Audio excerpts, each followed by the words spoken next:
girls are so complicated. Well, I mean, people are complicated, but girls are specifically taught to be complicated, especially when we interact with dudes. There's this whole song and dance we're taught to do about not communicating our negative emotions, but also bottling them up to the point where they explode, but only when someone else notices that we're having them first, because somehow that's how we know they care, and not gonna lie, I don't really get any of this stuff, but from what I've seen, it's pretty crazy. Now, this whole bizarre courtship ritual can get pretty disheartening, which has led to a long-standing fantasy in human society of just making your ideal boy or girlfriend. No muss, no fuss, no misinterpreted sidelong glances and awkward coffee dates. Just call on the magic of signs or divine intervention and craft yourself the perfect partner. And this is everywhere. You watch TV as a kid, you remember this episode. Now, this is an idea that recurs very easily. All it takes is one tragic breakup and boom, suddenly you're sketching blueprints for your black belt ninja super girlfriend. But there's one story that's kind of the example behind all the build-a-girlfriend tropes, and although it's been adapted for modern audiences and re-examined in a million different ways, sometimes it's best to stick with the classics. This is the myth of Pygmalion in Galatea. So Pygmalion's a famous ivory sculptor known for both his skill and his unconventional taste in women. Namely that he doesn't have one. You might be confused as to why this was a controversial subject in ancient Greece of all places, but it's not so much that Pygmalion doesn't like women, he just doesn't like women who do things like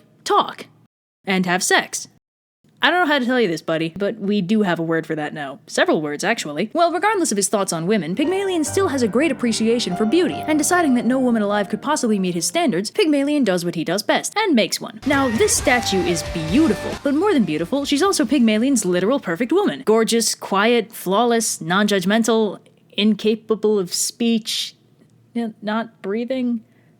Sorry, Pygmalion, there's no way to spin this that makes you look good. So Pygmalion falls in love with the statue, and much like the archetypal basement dweller, dresses his waifu up in fancy clothing, goes on dates with her, tells her all his problems, and gives her a name, Galatea, meaning white as milk. But of course, Pygmalion isn't truly happy, as even though he loves Galatea, since she's, not real, she can't love him back. Now, normally this doesn't seem to be a problem for the waifu community, but hey, guess the dude's a romantic. Anyway, the festival of Aphrodite rolls around, and in between all the pleas for beauty and true love and all that jazz, Pygmalion begs the goddess to bring his waifu to life.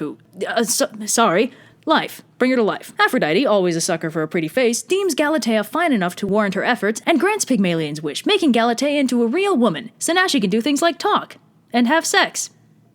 You kids have